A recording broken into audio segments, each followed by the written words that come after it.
Good morning, good afternoon, good evening to all of you, wherever you're joining us from around the world.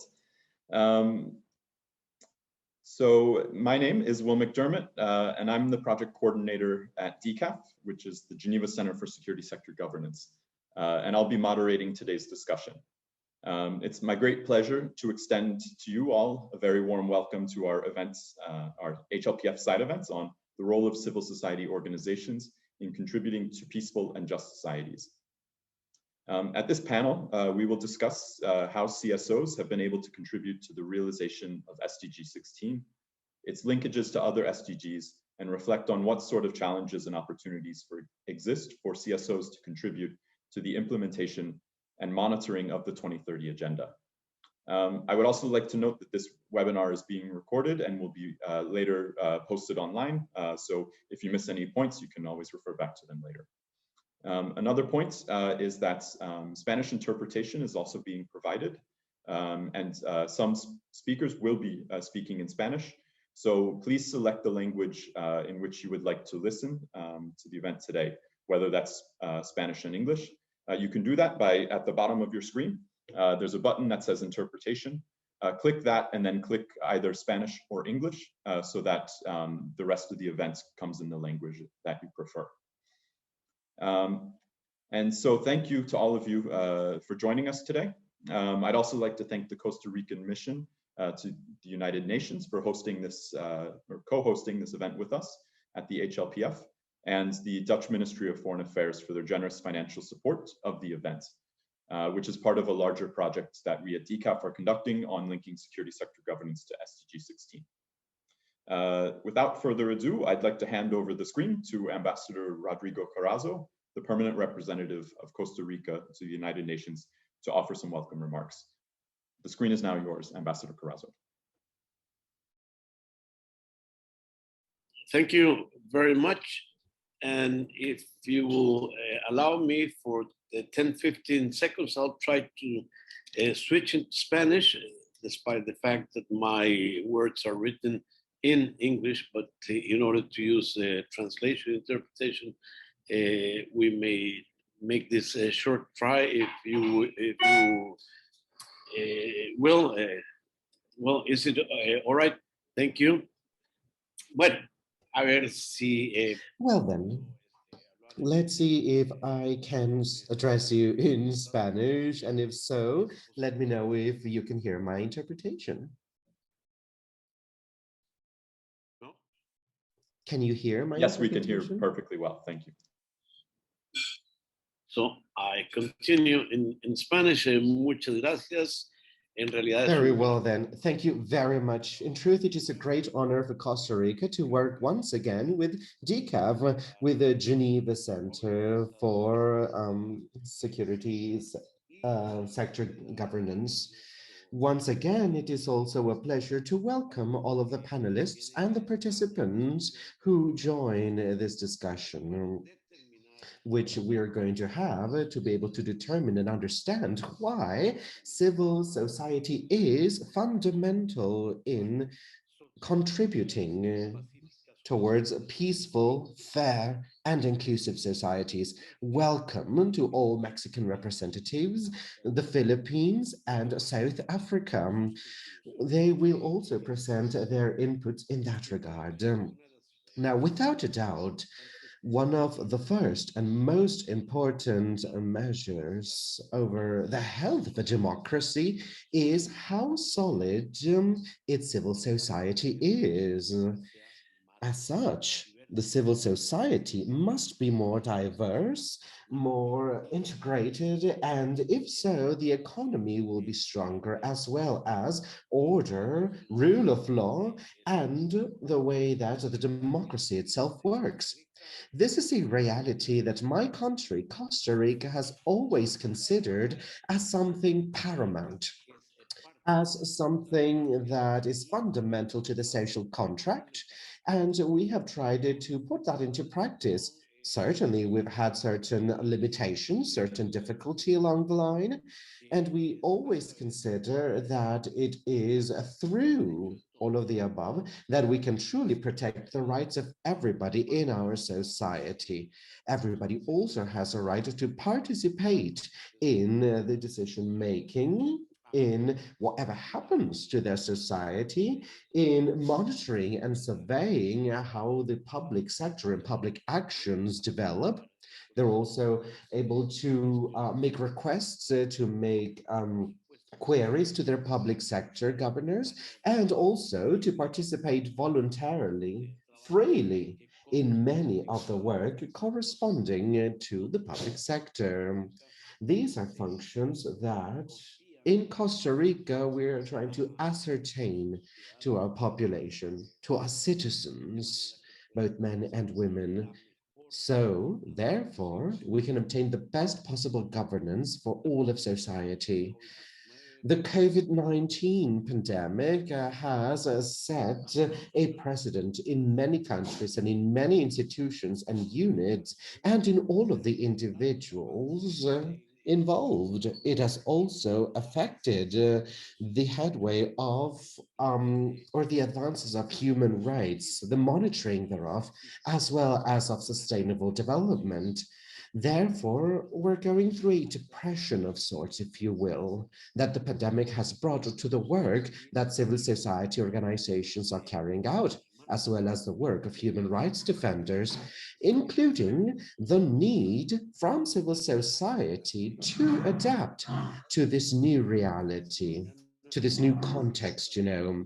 This morning, for instance, we are meeting through digital media and through social distancing measures, much as many other countries are still holding.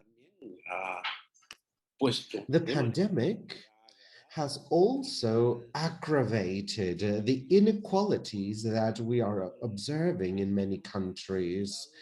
Therefore, the state action is that every day it is more urgent, more need for us to ascertain that we protect the most vulnerable populations and to better orient the efforts of all organizations to close the remaining gaps, which are regrettably widening all the more due to all of the above. Therefore, it is more urgent to generate the participation of everyone within society, so all of us together, we are able to design, to implement public institutions that are more responsible, more inclusive, and to ensure that permanently they're involved in accountability processes to their society as something of utmost importance. What lies ahead requires all of the societies, all of the countries, my country particularly, to renew that commitment to the 2030 agenda for sustainable development.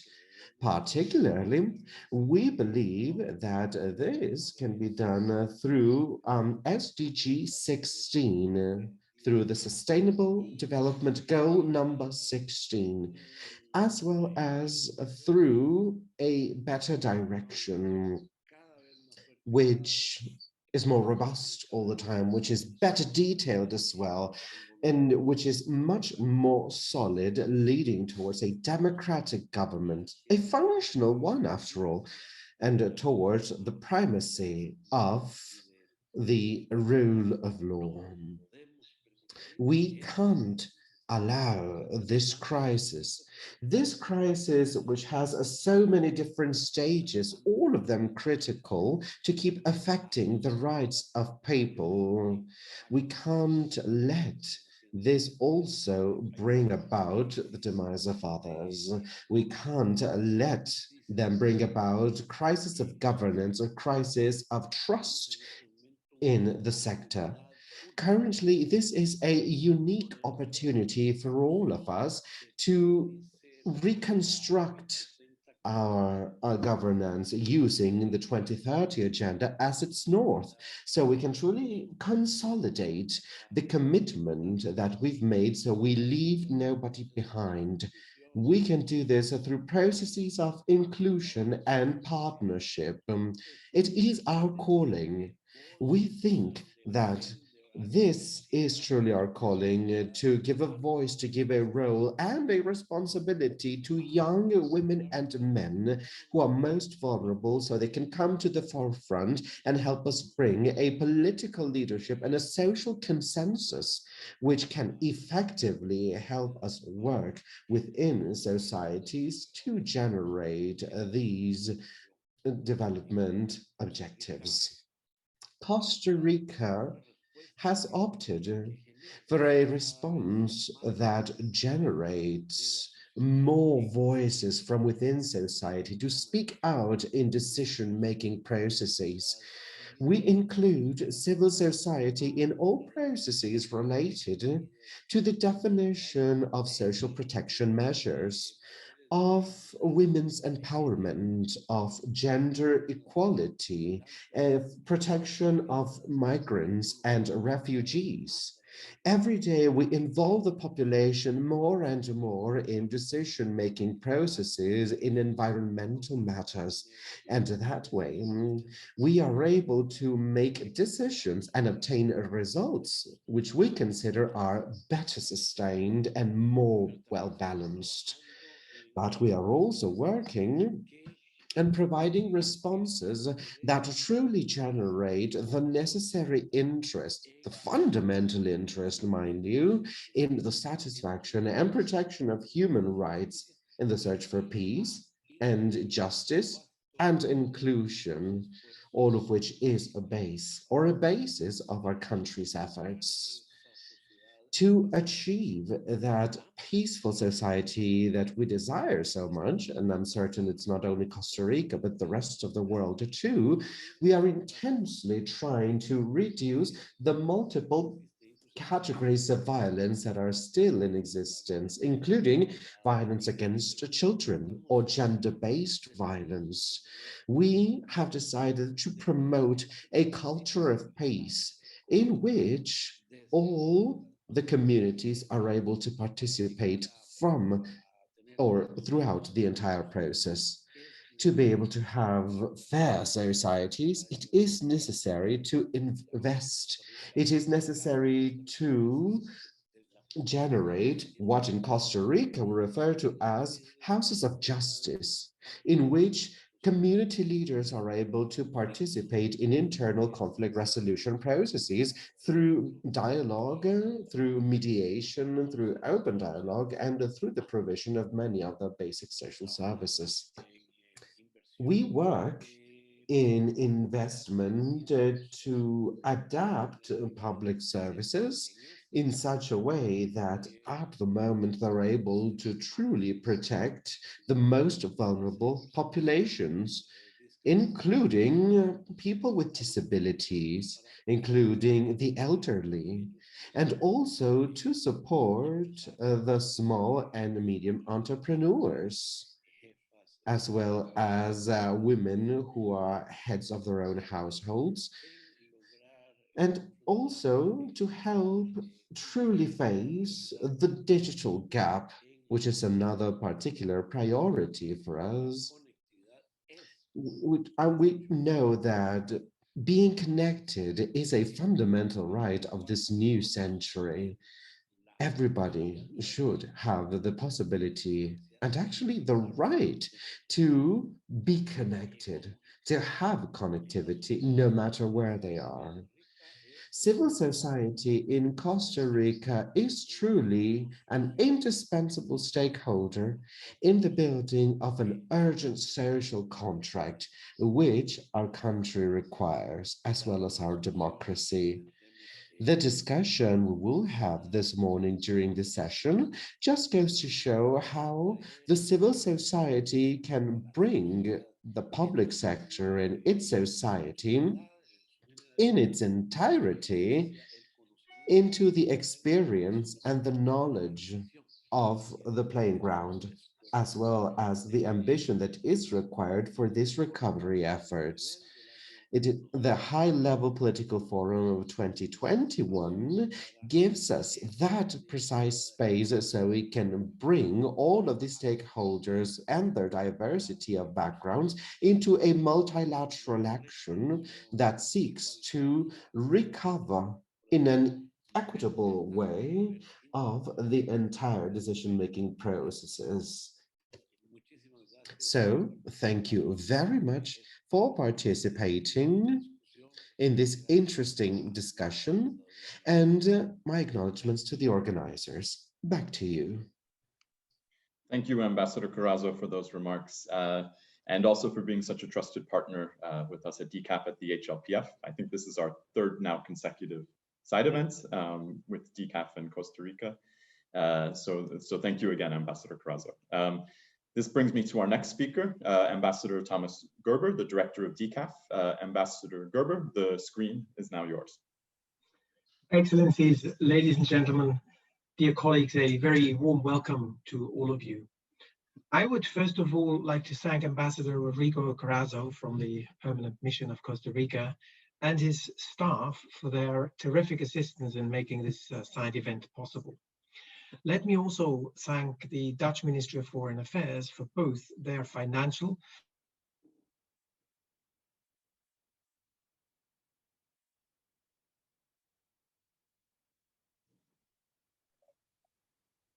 Seems we lost Ambassador Guerber. These are the joys of working. I'm the director of DCAF.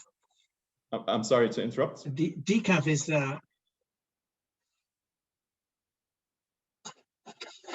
We can hear you again. Can you hear me? Thomas, please go ahead. Yeah. I'm the director of DCAF, the Geneva Center for Security Sector Governance, an organization which is based in Geneva, but is engaged in over 80 countries across the globe. DCAF is dedicated to improving the security of states and people within a framework of democratic governance, the rule of law, and respect for human rights. At DCAF, we're firmly convinced that inclusive and locally owned security sector governance and reform is a vital pillar of sustainable peace and development. Last year, we embarked on a 3-year project, which is generously funded by the Dutch Ministry of Foreign Affairs. This project seeks to build a better evidence base, which will help us understand more fully how exactly security sector governance and reform contributes to Sustainable Development Goal 16, which, as we all know, calls for peaceful, just, and inclusive societies. The 2030 Agenda emphasizes the interdependencies between the various goals, and SDG 16 is often referred to as a catalyst for the other goals.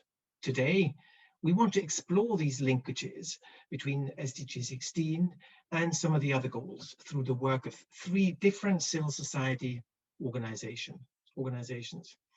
At DCAF, we have seen just how vital CSOs are, serving as an important channel through which citizens can advocate for and participate in the development of public policies concerning the security sector, while holding governments accountable to their own commitments regarding the same sector.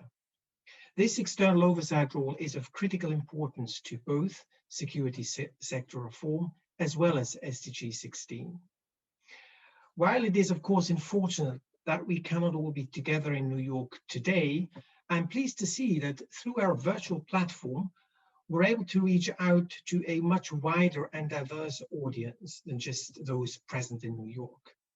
I hope that having such a diverse audience will enrich the discussion that we will have in a moment, and also will lead to much more interaction during the question and answer portion of this event. I now greatly look forward to learning more from our distinguished panelists about their particular experiences in creating more peaceful, just, and inclusive societies. Thank you very much. Thank you, Ambassador Guerber, for your remarks. Indeed, as you noted, the Netherlands have also been an important partner of DCAF in working on implementing SDG 16. And so now I would like to pass the screen to Mr. Lex Gerts, the Deputy Director of the Department for Stabilization and Humanitarian Aid at the Ministry of Foreign Affairs of the Netherlands. Mr. Gerts, please go ahead. Thank you very much. And let me also thank Permanent Mission of Costa Rica as well as DCAF for organizing this event. And also thanks to Ambassador Carazo and Ambassador Guerber for their introductory remarks. I'm also looking forward to hear from civil society. So I'll say just a few words at this moment, and so that we have ample time to hear from our partners.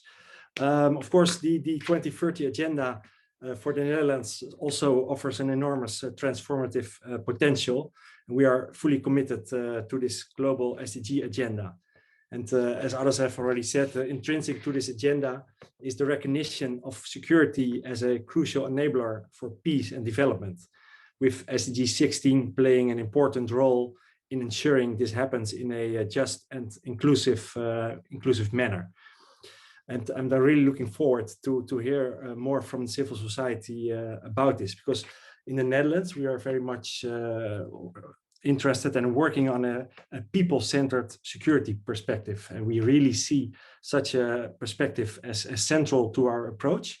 And we actively support, wherever we can, the participation of citizens and civil society.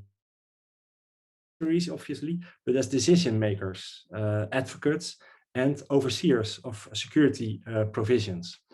And I think Ambassador Carrazzo was already talking about the pandemic, and we shared his analysis. The pandemic has aggravated many of the inequalities around the world, and where you have marginalized groups, they are even further marginalized. So it is even more important at this day and age and this time to really include citizens and civil society in as much as possible in our discussions on security sector governance.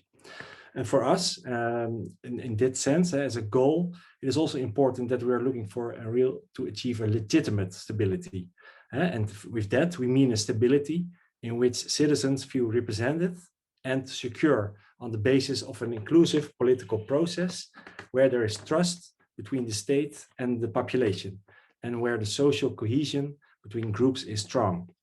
And we really believe that we should all aim for to achieve this legitimate stability, because only that will lead to lasting peace.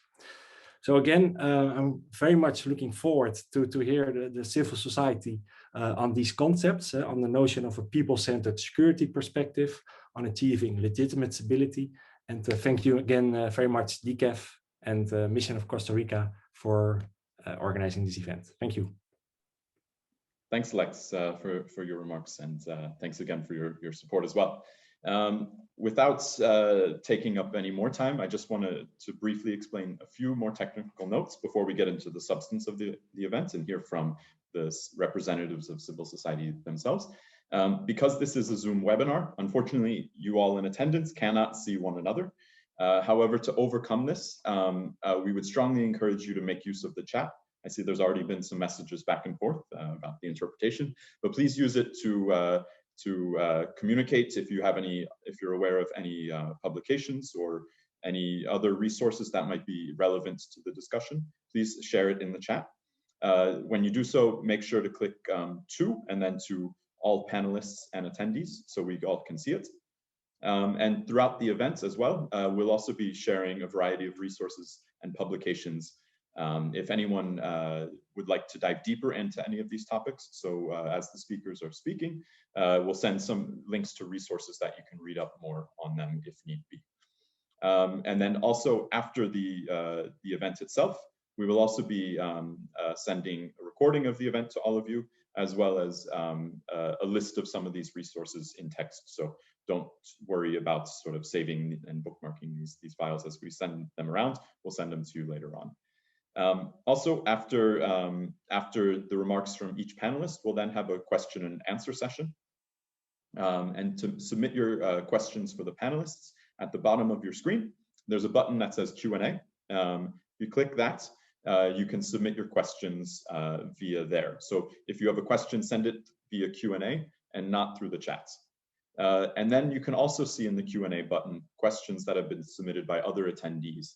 And there you can like the questions that you think are interesting And when we get to the Q&A section, we'll take the questions that have the most likes first and work our way down.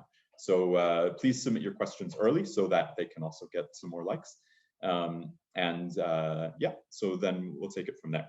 So then this event, though, is about how CSOs can contribute to the achievement of SDG 16, particularly the security sector governance aims contained within the goal. However, as we embark on the decade of action, we remain behind in progress in achieving the aims of SDG 16 and many other goals, and perhaps even further delayed due to COVID, as Ambassador Carrazzo had mentioned. With this in mind, it's imperative that we are able to make the most of these efforts over the next 9 years and build synergies with other goals. These interlinkages with other goals is often referred to as SDG 16+. And we will hear from 3 representatives of civil society from Mexico, the Philippines, and South Africa about how they are contributing to SDG 16 and SDG 16+. So now I'll move on to our first speaker. Our first speaker today is Danae Peña, a co-programs director at the Centro de Colaboración Cívica, based in Mexico City. Danae is in charge of coordinating the design and the implementation of participatory processes of public policies, multi-stakeholder dialogue processes, and training around the Sustainable Development Agenda at CCC. Danae, CCC recently, or will very soon publish a civil society report on Mexico's efforts to implement its commitments to the SDGs, focusing on the Ssgr agreement. Can you explain a little bit more about your reports, the Ssgr agreements, and how it links SDG 13 on climate change with the aims of SDG 16 on peaceful, just, and inclusive societies? Danae, please, the floor is now yours. Thank you, Will. Thank you for your question. Mi respuesta es en español y I will provide my answers in Spanish. And thank you very much to the event's organizers as well. Now, let me share with you a bit about the Ssgr agreement.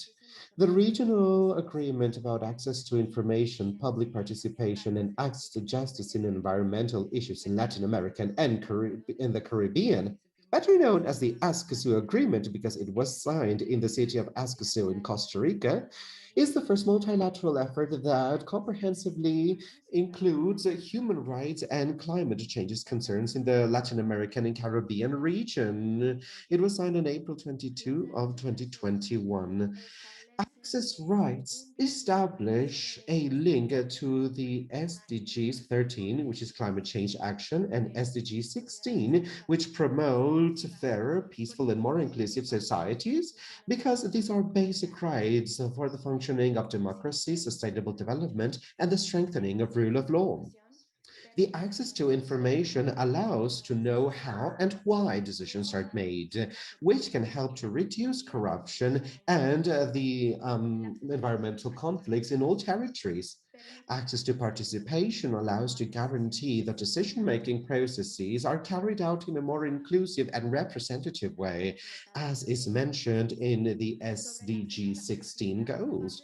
Around access to justice, there are minimal standards in administrative, normative, and legislative matters that strengthen rule of law in democratic countries.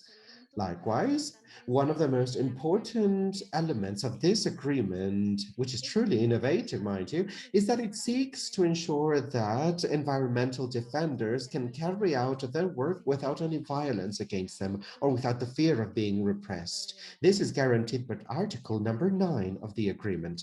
For instance, in Mexico, according to the organization entitled the Mexican Environmental Center, 2020 turned out to be one of the most violent years for environmental defenders. There were 18 murders, 65 attacks, and 95 different assaults. 2021 has been no different. It is also the most violent year for defenders around the country. As far as the year goes, 14 indigenous activists have been murdered in the country, which is why complying with the agreement opens the doors to ensure that the counterpart states are committed to the defense of those who are protecting the environment through protection mechanisms. This would come not only to create a better justice climate that guarantees for their lives, but it would also ensure that people feel safe enough to raise their voices in the struggle for for the climate preservation and for fairer societies. The agreement is legally binding. It makes the states be responsible to guarantee their commitments. It is also important to signal that this agreement establishes a common amount of rights that have to be guaranteed to be able to face all of the climate, environmental, and democratic challenges of our times.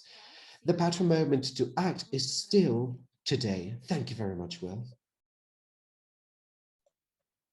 Thank you very much, Danae, for that presentation. I think the Ssgr agreement is really quite an interesting example of this sort of interlinkage between SDG 13 and SDG 16. You talk about, the aims to protect the environment and protect the environment through some of the tools that are contained within SDG 16, which is, access to information, participation and representation, protecting human rights and fundamental freedoms, which are all aims of SDG 16. So I think it's a really great example you've shared with us today of how to build some of these interlinkages where the different SDGs can sort of mutually reinforce one another. So thanks very much for that. We'll move on to our next speaker now. Our next speaker is Teresita Quintos Teres, or Ging, as she's known, as her nickname is known. She's a peace activist and feminist from the Philippines. Ging has worked for many years for a variety of NGOs and CSOs, and also for the government, twice serving as a presidential advisor on the peace process.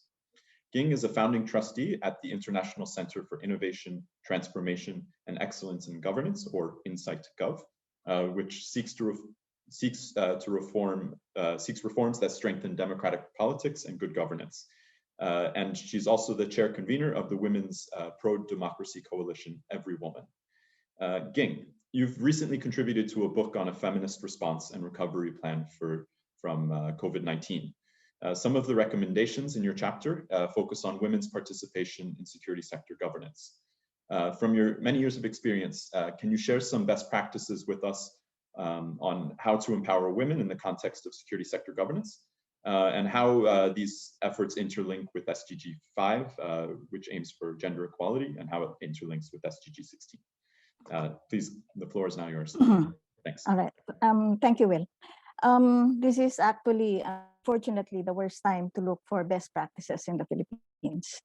But I can mention some good practices, specifically under the immediate past government, when the Philippines became the first country in Asia to adopt a National Action Plan on Women, Peace and Security, or WPS.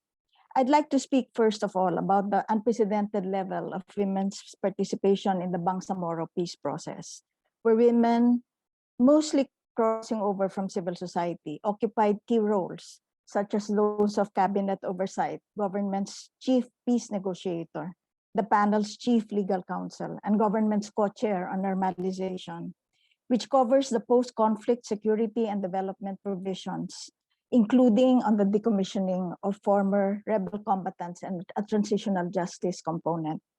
I just want to quickly mention that a special highlight for me in the pilot phase of decommissioning was the choice by elderly male combatants to take up cookery as their post-conflict livelihood. With regard to core security forces, both the armed forces and the national police became part of the steering committee on the National Action Plan. The Philippine Army was especially active, organizing successive WPS training for ground officers and executives, leading to the activation of the Army Gender and Development Office, directly reporting to the commanding general, which I understand continues to this day. I would highlight 3 good practices behind these results. First, providing a safe space for women in uniform to acknowledge and talk about gender-based issues. Second, Second, getting them to join an interagency body where they could discuss and interact with their counterparts in civilian agencies. And third, drawing in civil society to provide the needed gender training for defense officers. So 3 aspects: a safe space where they could talk about the gender-based issues, interaction with their counterparts in civilian agencies, and finally, interaction with civil society. I think these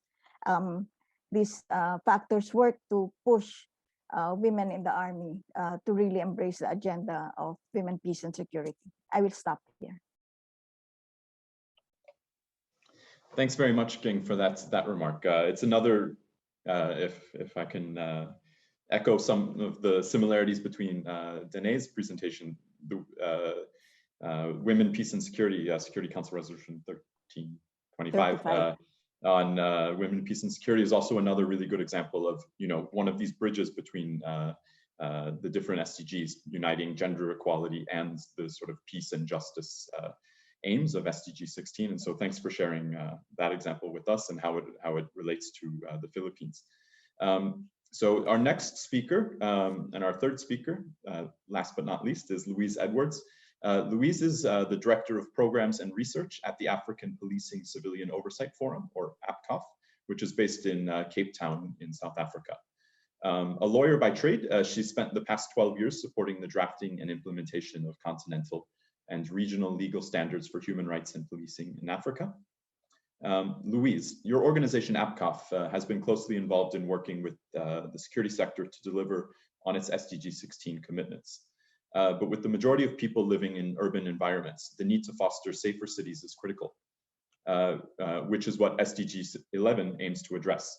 Can you tell us a bit more about how the security sector can deliver equitable and substantive safety to all persons, and especially those that are already marginalized in society? Thanks very much, Will, to you, your colleagues at DCAF and to the Costa Rican Mission for the opportunity to share some thoughts on an issue from a very tense South Africa, where we've had military deployment authorised to deal with some violent protests by civilians. And that challenge is actually kind of at the heart of what I wanted to discuss, because while it was the detention of our former president, Jacob Zuma, that has led to the outbreak of protest and violence, it's underlying issues of poverty, marginalisation, lack of social cohesion, and a complete lack of state and security sector accountability that's really fueled the explosive violence that's spreading across the country as I speak to you. So the challenge of ensuring that the security sector delivers on sustainable and inclusive urban safety manifests in a battleground that we kind of call the policing of the urban periphery. So it's this context of a rapid urbanization and the rise of organically organized informal settlements, where we've seen traditional policing methods completely fail to provide equitable safety and security.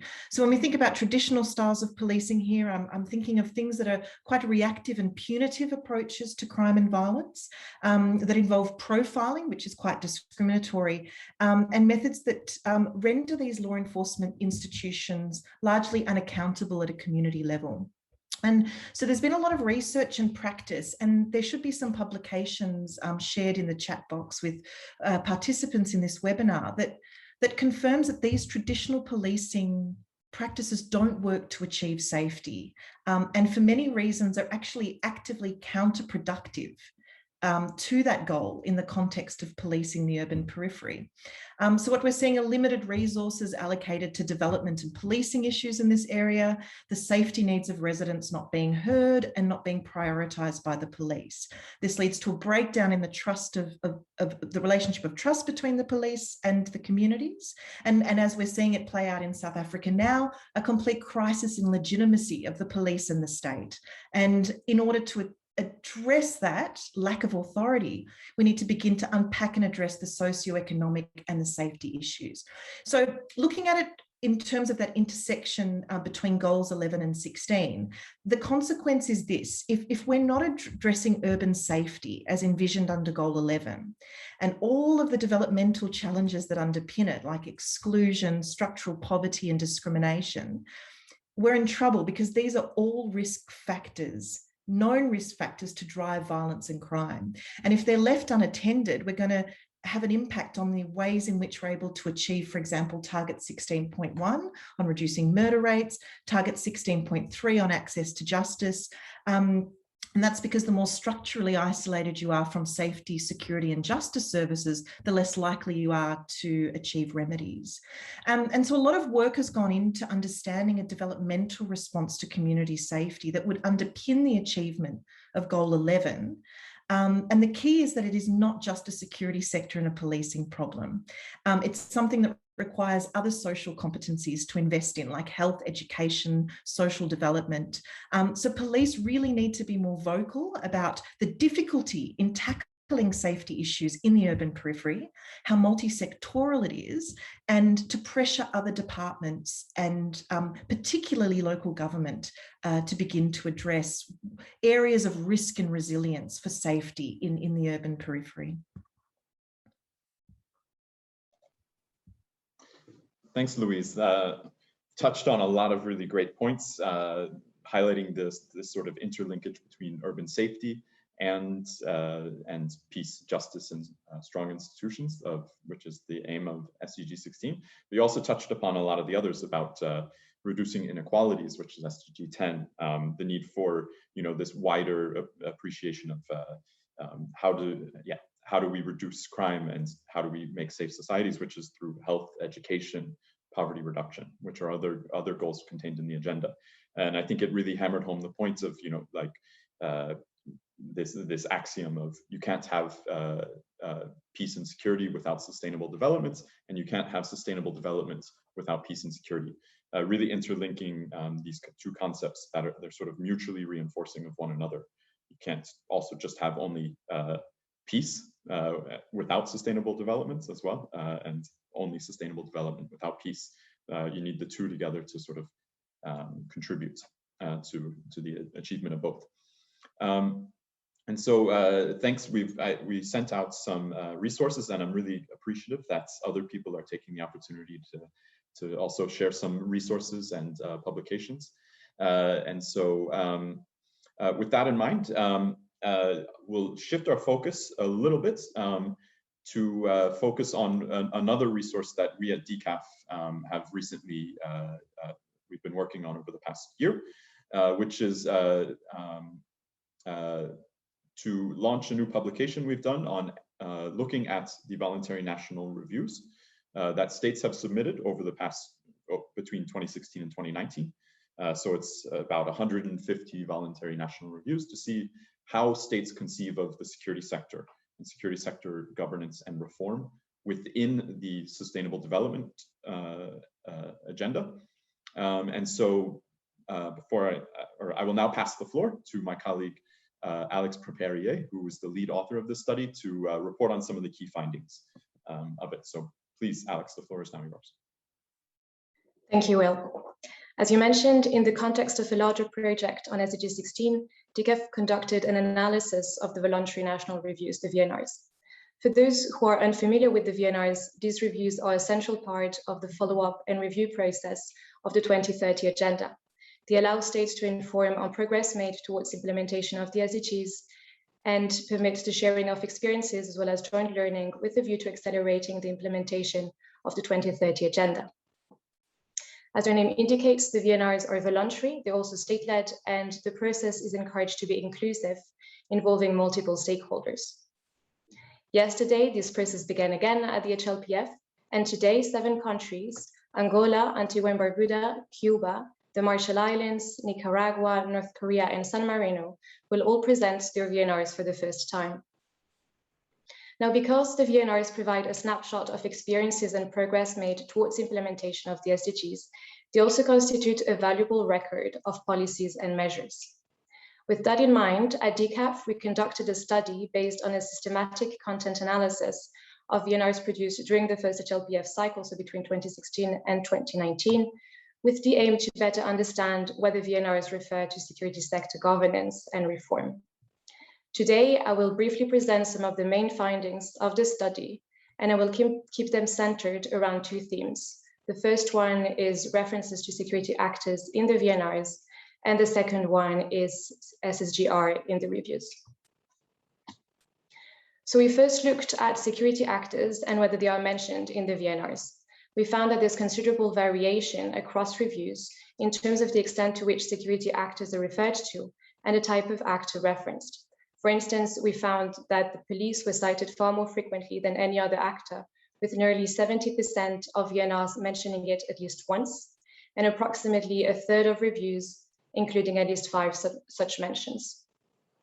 The findings here also reiterate the axiom contained in the 2030 Agenda that sustainable development cannot be realized without peace and security, and peace and security will be at risk without sustainable development.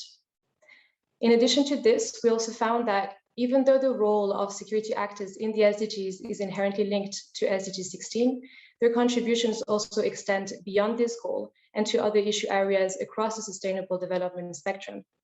And in fact, our speakers today are also providing us with some excellent examples of how their work contributes to these interlinkages.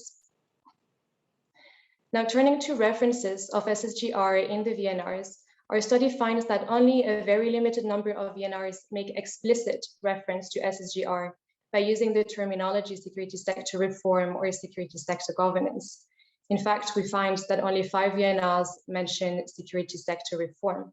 But the vast majority of reviews that do include reference to Ssgr actually do so indirectly.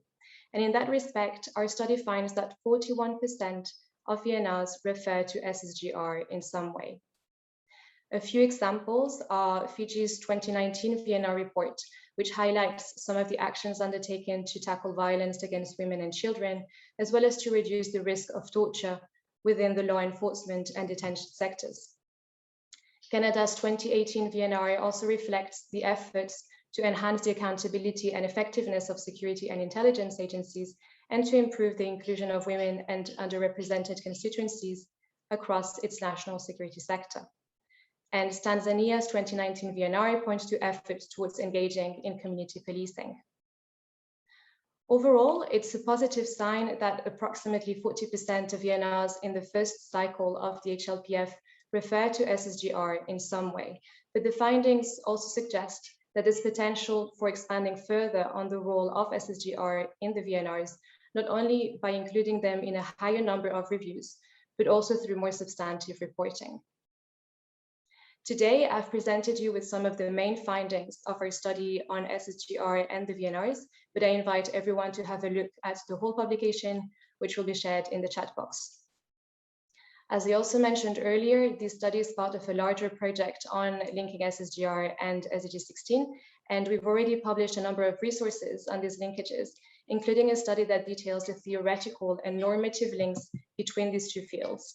And in the coming months, we'll also be publishing some additional reports that focus on the more practical linkages. So please don't hesitate to have a look at our website where you'll find these publications. Thank you. Thanks, Alex, for that presentation. And also thanks to those of you in attendance, sharing some of these resources that you've also been involved in. I can also personally recommend the GPAC report on civil society, on developing voluntary civil society reviews, as well as the Partners for Review publication that Patrick just also shared.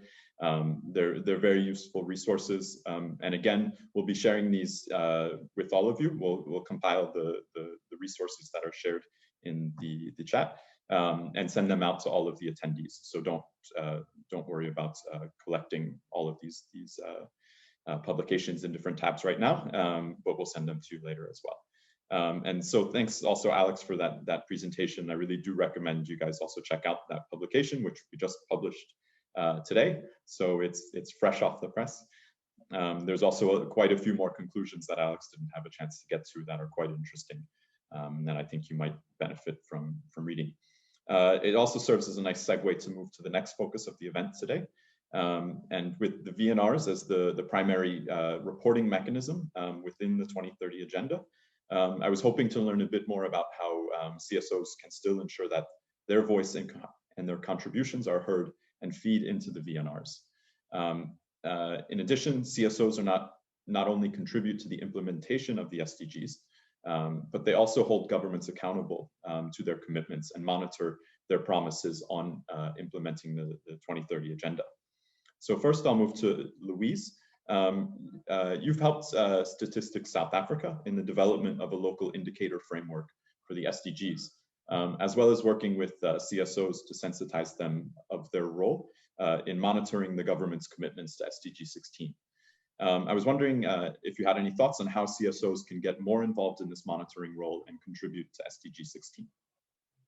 Okay, thanks, Will. Before I answer the question, I just wanted to note I've put some information in the chat box related to question 1 because I didn't have time to get to it. So it's just about how criminalizing poverty and status in Africa is putting the achievement of goals 11 and 16 in peril. But the question you posed now was a really big one for us when we realized that justice and safety would be priorities for the SDGs. So we initially provided technical support to the UNDP on a pilot project at a national level to enhance civil society monitoring of Goal 16. So that project was developed and designed in a recognition that when you've got this rapid expansion of development goals, and there's a lot of traction with the MDGs here, they were well understood, well used and monitored, but there's going to be a need to provide information to communities and to build their capacity to participate in the measurement of these new goals, particularly on 16 on justice. So this work involved direct engagement by us and other civil society, not just at a community level, and I'll get to what we did there, but also directed at the state. So we directly worked with Statistics South Africa, which is the government institution tasked with the finalisation of South Africa's reporting and developing the target. To influence the ongoing development of national level indicators for measuring progress, because we wanted to ensure that what was actually measured and reported on in relation to Goal 16 reflected the needs and the priorities of the communities and not just state number crunches. And they weren't just simply taking generic indicators and applying them here. And so what we wanted was measurements of the targets to be relevant to the realities around justice, peace and safety needs in South Africa. And we also, as you talked about this issue of accountability, we knew South Africa would be reporting internationally, and we wanted to see good measurement as an additional political pressure point for domestic reform around justice and safety. And then we did work directly with communities, so we developed an accessibility tool for community-based organisations around understanding Goal 16 and how to actively participate in its monitoring, and that is available on our website. So we looked at it in two ways. It's important to get the community monitoring, but I think it's also equally important for civil society to play a role to engage the state to make sure what's being monitored and how it's being reported is not just relevant in terms of its external international reporting, but is reflective and relevant to what change we want to measure and see on the ground. Thanks, Louise. It's some really good example of how to work both with the governments to sort of improve and report more convincingly and comprehensively, but then also to sort of keep this role as this sort of watchdog and then hold them accountable for these commitments, working from both within the system and outside. So thanks for that contributions. I'll next move on to Danae. As we already mentioned, your organization will be publishing a civil society report on Mexico's efforts. Can you tell us a little bit more about the process of drafting the civil society report, and what lessons did you learn that could be interesting for other CSOs who might be interested in doing their own report?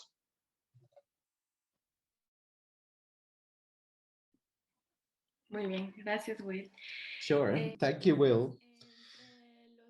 Yes, between May and June this year, we carried out an alternative evaluation about the state of the implementation of SDG 13, climate change action in Mexico, through surveys, e-surveys with key stakeholders in the civil society, in the academia and the private sector. We got to know which were their perspectives and recommendations around the matter. Among our findings, I can highlight the fact that the interviewees consider that the climate change agenda is currently not a priority for the government at hand. They think there are laws, but not enough elements to guarantee their implementation. They believe that there is this negation of sort about the gravity of climate change. And also, I believe that most of the policies and current programs actually counter the implementation of SDG 13. As some of our lessons learned, we can highlight the fact that dialogue is fundamental to better provide a dimension to the analysis. And to improve in the 2030 agenda, we need everybody's participation. Dialogue can bring us together and understand, and it can make us understand how collectively we can reach the fulfillment of the SDGs. What could we recommend to other CSOs? Well, first of all, just try. You know, this is our first alternative report after all. Well, you're going to tell us afterwards what you think about it because we're going to launch it shortly.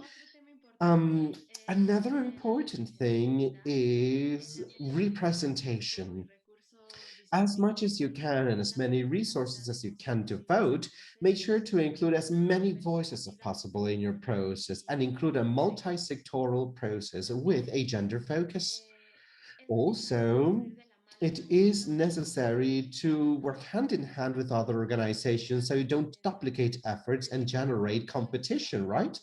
For instance, in Mexico, there's this organization called Equipo Pueblo, and they have also written a shadow report about the state of the Mexican state in the compliance with the 2030 agenda. But they were focused on all SDGs, whereas ours was focused only on SDG 16. Knowing this helped us get together with them, learn what they had written about, and ensure that we built upon their efforts instead of just duplicate them. Another thing is that since we're in a pandemic, the digital gap should not be considered a con really, but a pro, so we can get together and talk about how to reach other populations who have no access to digital means like ours. Also, we should work collaboratively and as a team because you can get further by that. That's it really. Thank you. Thanks, Danny, for that. I think it's a really great point of just try. Just make your best attempt. I think we're all learning from this process, and it's a great point. It's simple, but to the point. Just give it a shot. And there are a lot of resources out there, a lot of organizations working on this. And so, yeah, as you mentioned, teaming up with like-minded organizations in your country or learning from the experiences of others. I mean, that's sort of what we're hoping this event will be, to learn from each other's experiences. I can also echo again that GPAC has a really good report on sort of assistance to CSOs. So do check out the link, it's in the chat. So do have a look at that. I've noted that we are basically we've run out of time. However, we can extend the time quite a bit. So I think we'll probably go about 15 minutes over. So I'd ask for your patience in sticking with us, but I understand if you may have to leave. I'd remind all of you again in attendance to please submit your questions to the Q&A. I see we've got 3 questions there, but please be sure to submit more, or at least like the comments that are, or the questions that are there, so we can sort of make sure that your question gets asked first. And so I'll then move on to Ging to wrap up the panel portion before we go on to the Q&A. Ging, I was wondering, how can CSOs more effectively monitor and hold governments accountable to their commitments, but particularly when the political environment isn't necessarily receptive to these reforms or these commitments that perhaps also previous administrations had pledged. I was wondering your thoughts on this. Yes, Will. Again, this is very difficult to answer considering our present inhospitable political environment. But we may pick up some cues from what Philippine civil society has been able to achieve in the past. And I raise 5 points. First, it needed a shift of perspective from one that is adversarial, especially in light of our martial law experience, to one that recognizes security sector reform as an arena of engagement, especially in support of democratic transitions, moving from automatic contestation to dialogue, starting with learning more where the other side is coming from. A good practice was our study group where CSOs learned about security sector history and governance.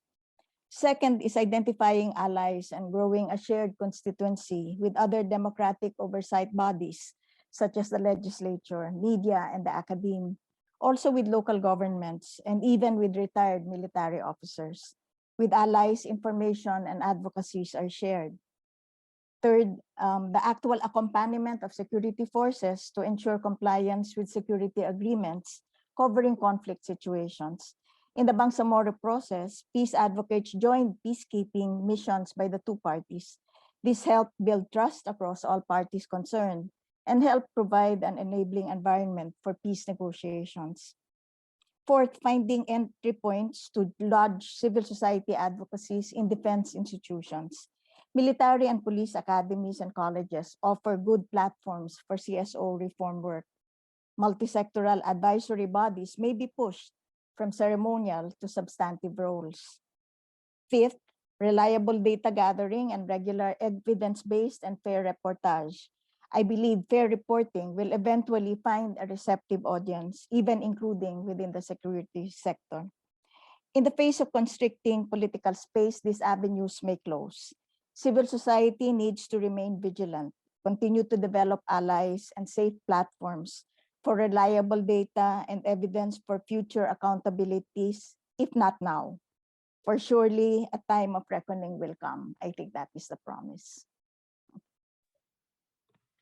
Thanks, Ging, for those remarks. And it is indeed can be quite challenging with different political situations in one's country. And so it's good to know you're making the best of sometimes a bad situation. We'll now have about 10 minutes for Q&A. I see we have 3 questions in the chat, but first we'll go to Ambassador Carrazzo to ask the first question.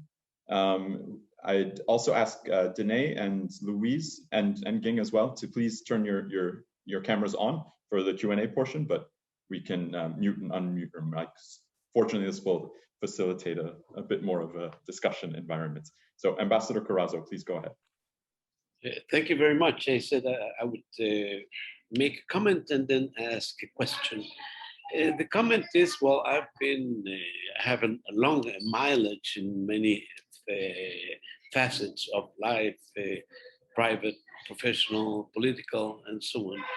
One of the salient points was the creation of a political party in my country, which in the first time, excuse me, por favor, in the first time they, participated in politics, they decided to find candidates. And they said, all right, we will find candidates from among civil society groups. And they chose me and the person who is now Vice President of Costa Rica, coming from civil society groups. And then, therefore, upon coming into Congress, which was a small one, we had a great responsibility towards many of the constituents which were around civil society groups. Now, let me turn into Spanish in order to put the question related to that. La pregunta tiene que ver con... The question has much to do creo que no conocemos with something I believe we may not all be aware of or know much. Y es la forma como rendir cuentas. Basically, how to be accountable Cómo recibir esas and cuentas. how to receive those accountability reports.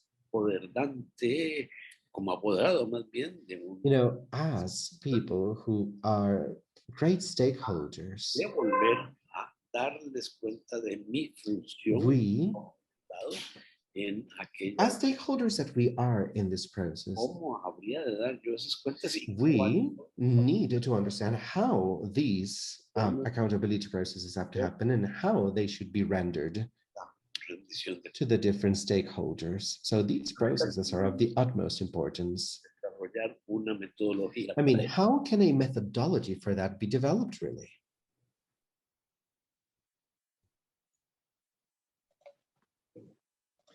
So Louise or Ging or Danae, would you like to take this question first, and then I'll take a batch of questions after this. But would Ging? Maybe I can start, because in a way that same phenomenon has happened in the Philippines with crossovers from civil society to government, not necessarily through elective processes, but by appointment to cabinet and other high-level agencies. And it was very important, of course, that we maintained our accountability to the constituency, the civil society constituency, and of course the larger public to which civil society says it is also accountable to. And some of the things that happened where it was the civil society organizations that organized platforms. It becomes almost a tradition that on an annual basis you gave report. They would invite you as if you were now in government, to be invited to national congresses of cooperatives or development NGOs or national peace conference, to give a report of how you were seeing things, and to really be subjected to questions from them. I think the other thing that we tried to do was to give out more regular reports by using by transforming some of this data into infographics that we would publish in newspapers or put on Facebook or the social platforms that were already being evident then. I would also would make the practice of every time I went to a province or an area that I would I would give an evening or an afternoon for civil society, my former colleagues in civil society. I would say I will be available at this time. Let's have dinner, and where we can have free talk, and I can tell you things that maybe I might not be able to say in public, but we can have a real dialogue about this. But it is certainly a very important question, and for us it continues to be one of the challenges, that when we have civil society cross over to government, that accountabilities, communications and accountabilities are able to be pursued. Thanks, Ging. Louise or Danae, did you want to take that? Or otherwise we have a list of 7 questions. So I'll also take some of these from the audience. Just taking the ones that are that have the most likes, I'll maybe merge. Well, I'll put 3 questions out to each of you, and then we'll have the chance for each of you to respond to one or all of them as you like. But the first question is, as we see in many countries, a democratic backlash, how can we strengthen the resilience of CSOs to continue to fulfill the role of a watchdog? That's the first question. If you want to see them, they're written down if you click the Q&A tab. So if you don't have to quickly scribble your notes. The second question is, what are the latest strategies for civil society in contributing to peace processes? And then the third is, how has the COVID-19 pandemic affected the ability of CSOs to hold the government and its security sector accountable? So Ging, since I'll give you the floor back to you, if you would like to take those first. And then we'll go Danae and then Louise. Yeah, well, maybe we start with the last question. How was it affected? Well, definitely, yes. There's in the Philippines, strong undemocratic backlash. Using the COVID-19 for taking on a very militarist approach to COVID-19, bringing excesses of lockdown. And together with that, legislative actions to pass an anti-terror law to shut down the largest broadcast network. And of course, the capacity of civil society to protest was very much constrained because of the physical restrictions. So what have we done? We're definitely taking on more social, using the social media platform, and which needs to be able to respond, however, to the digital divide that does happen in the country. And one very interesting thing that was being developed, that as we began to do so-called town halls on social media, was to have physical watch parties at the other end. In the villages where social connectivity is weak and gadgets are few, they would be able to gather, because they would be a small group of 5 wearing masks if necessary, but using one gadget and having a discussion among themselves. So you beginning to fuse social media platform still with the necessary community interaction on the ground, and getting some feedback there. Some of the new things that have been started over this period, I think because of the lockdown and the work from home, and being able to have maybe some more time to go over documents, a stronger budget tracking capability has developed among CSOs. And in relation to the peace advocacy, the implementation of the Bangsamoro Basic Law and the interrogation of the rehabilitation into the assault on Marawi, our Islamic city, has taken, among other things, a very evidence-based questioning and interrogation on the basis of very close follow-through on budget. Where did the budget go? How much was allocated? Where did it actually go? Where did it meet? And working with legislators to be able to raise this question. So just some starting points there. Thanks, Ging. Danae, do you have a response? Sí, sobre el trabajo sobre las Sure. Around the CSOs work, I think that networking is fundamental. In Mexico, for instance, we've gotten together with other civil society organizations and with international organizations like the United Nations High Commissioner for Human Rights. We've also associated with other base organizations to ensure that the SDGs arrive to the territories. So we don't only linger at the national level, we go to a local or state level, you know. And it is also important to keep working with the youth. The Ssgr agreement, for instance, was developed together with the youth, so they could also know what their rights are, and so they could have a platform through which they could issue demands and accountability, and to fight for climate change for other generations. That's it, really. Thanks. Thanks, Danae. And Louise, the last word goes to you. Thanks. I just want to concur with the responses that have come before me, and just to highlight 2 issues. So the first is in terms of the impact of COVID on keeping security sector accountable. So that, I think, is the most relevant question to our work. So what we've seen across the continent are the imposition of lockdowns through states of disaster and states of emergency that really limited access into places of detention and to police stations and other places.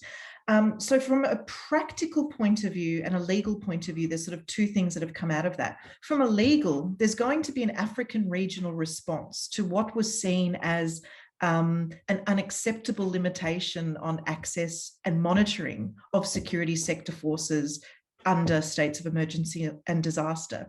And that's going to come up towards the end of the year under Resolution 449 of the African Commission. They're going to develop guidelines on the promotion and protection of human rights in states of emergency. And I think you'll see there some very strong protections around that civil society space as monitors and access. And then my final word is just an example from South Africa, is in the face of COVID restrictions, civil society had to be innovative, and it was. We've got a very strong tradition of innovative civil society here. And so we had the C19 People's Coalition, which was civil society coming together from across sectors, across thematics, coming together as a collective, doing anti-repression work, monitoring using its relationship with the Human Rights Commission to get essential services status, establishing complaint lines, documenting, reporting, and agitating. So it required innovation, but hopefully in Africa, we're going to see strong legal protection so that next time something like this happens, those civil society spaces and the need for monitoring of security sector is seen as something that needs to be protected in declarations of emergency and disaster. Thanks, Louise. I think it's a good note to end on, that we have taken some really important lessons away from all of this, and that we'll sort of incorporate these lessons into policies and laws to sort of learn from it, build back better, and sort of do better in the future. I think there's a lot of lessons, and so yeah. So that about wraps up our Q&A portion and leads to the end of the event today. I would like to just reiterate how this side event is just one in a series of events that DCAF has been and will be organizing in the following years. This year, our focus is on civil society organizations. Last year, it was on parliaments, so maybe you attended our HLPF event there as well. And next year, it will be on independent oversight institutions like ombuds institutions, national human rights institutions. So stay tuned about that. And so if you would like to remain updated on these events or would like more information, check out our website at dcaf.ch/SDG16. And we'll also be in touch with follow-up with the recording of this event and many of these resources that were shared in the chat. We'll be sending them out to all of you. So please do follow up with us if you would like any more information or to also put you in touch with one of the speakers. I'm sure they'd be happy to sort of talk more about this. And so, yeah, and I would finally like to thank Ambassador Carrazzo and his staff, Daniel Zavela, for helping make this event possible, as well as the Netherlands Ministry of Foreign Affairs, Lex Gerts and Olivia Does for their support and their other activity, or other support for other activities. I'd also like to thank my colleagues at DCAF, Merle Jasper and Alex Periphery, for their behind-the-scenes work at this event and in the lead up to it. But most of all, I'd like to send a very big thank you to Danae, Louise, and Ging for taking time out of their very busy schedules to participate in this side event. And also, I'd like to thank our colleagues at GPAC for their assistance as well. It was very helpful. And then finally, thanks to all of you for sticking around so much longer after the scheduled end time. And I hope you were able to sort of take some lessons away from this and learn a bit. I certainly have taken some note of many of these different practices that our experts from civil society shared. And so without further ado, thank you and have a wonderful rest of your day. Bye.